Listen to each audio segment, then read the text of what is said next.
and all its symmetry and proportion, and proposed that a more truthful architecture was the Gothic, a style inspired by the jagged peaks of God's own cathedrals of nature, the mountains.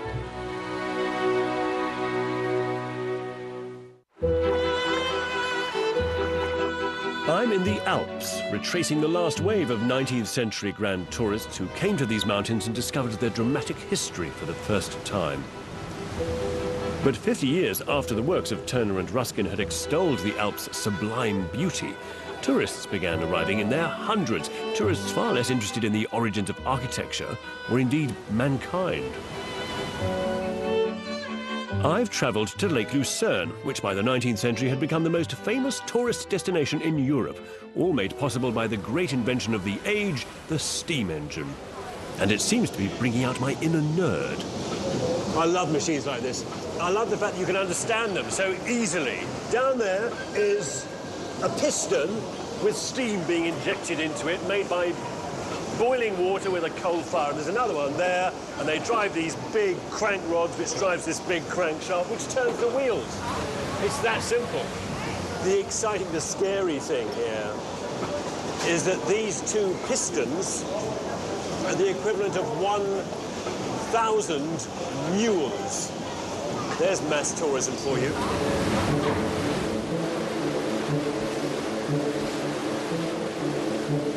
And the man who took advantage of this and made mass tourism possible was the son of a Derbyshire farm labourer, Thomas Cook.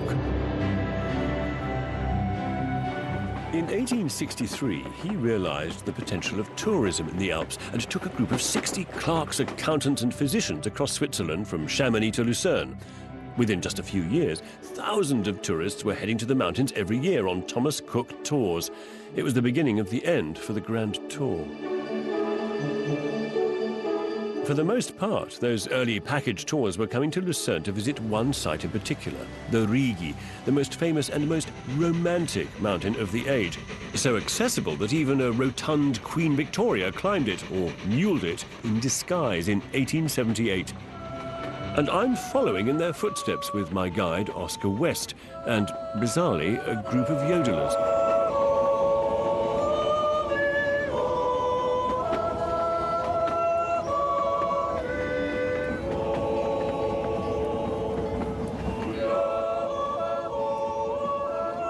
And if you wonder why they all came, then here's your answer.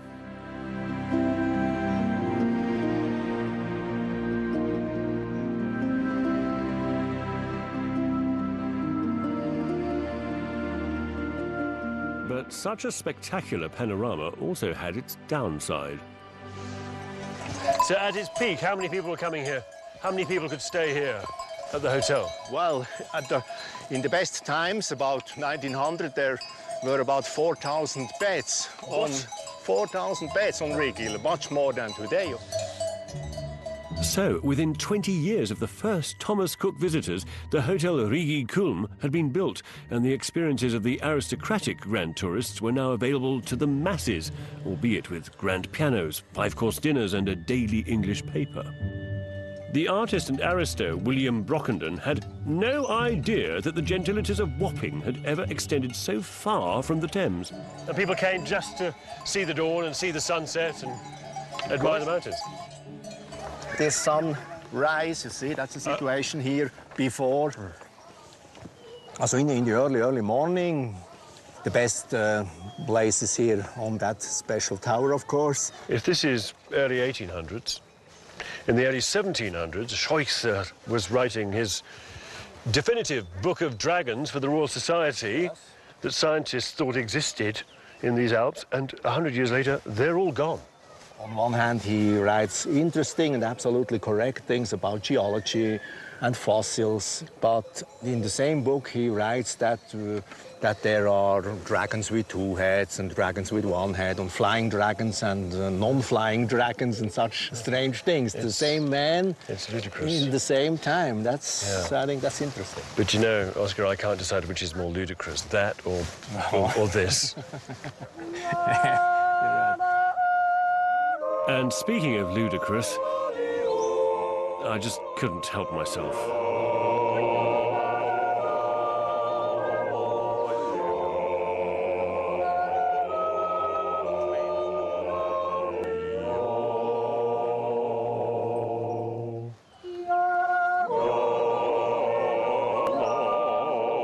Twain found a yodeler on the mountain and paid him a franc. 10 minutes later, found another yodeler, paid him half a franc, then another yodeler, until after about 4 yodelers, he was paying them a penny each. Then he didn't pay any of the yodelers anything, and then decided, when he came across yodel number 10, that he was going to pay every yodeler he met a franc to not yodel.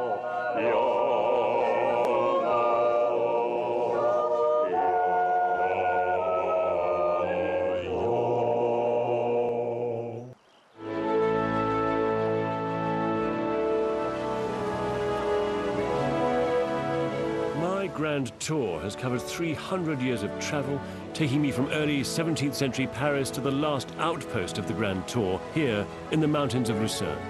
It has been epic, but it's time to go home.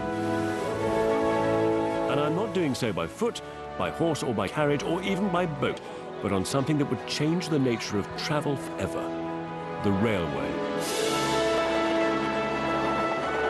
Whereas in the early 1600s it had taken over 2 months to get to the Alps, by the 1850s, thanks to the railway, it now took 5 days. The modern age of tourism had begun.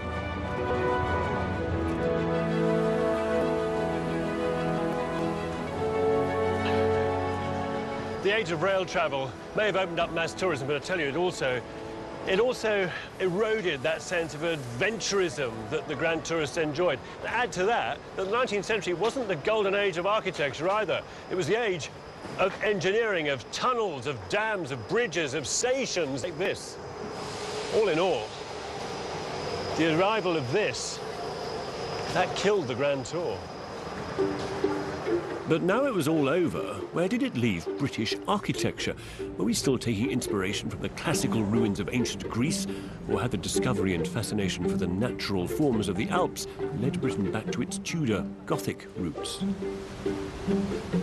Well, actually, in terms of building language and styles, it was a bit of a mess, really, until in 1834 there was one event which focused everybody's minds, and that was the destruction of the Houses of Parliament by fire. It was a competition. Nobody could decide really whether the new building should be classical, whether it should be a Greek temple, for example, or whether it should be Gothic and somehow a more British language. And in the end, they decided, well, on that. The thing is, if you blank out the big towers there, what you're left with is, in fact, a classical palace. It's a central body, 2 wings and 2 pavilions. As one of the architects who worked on it, Pugin, said, Tudor details on a classical body.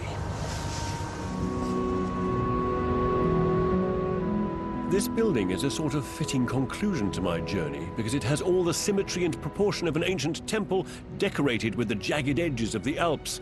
It's almost poignant, isn't it? It represents the end of the Grand Tour. It heralded a new age of architecture in which no one style would define the buildings of Britain. Although perhaps the spirit of the Grand Tour hasn't disappeared. Do you know, on my own Grand Tour, there's one idea that's kept coming back to me again and again, and that is that we are not a nation that is stiff upper-lipped. We're not a country which is insular. We are the world's travellers. Historically, we've always been the world's adventurers. We are the grand tourists. And as a result, our culture is immensely rich and diverse, and our visual landscape is full of fantastic buildings like this. And the reason they're brilliant is because of human imagination and passion, the kind of stuff that people brought back from those foreign climes. And we can still do that. You know, despite the age of mass tourism, we can still get on a train, go around Europe, and with our imaginations go on the same grand tour. The adventure continues.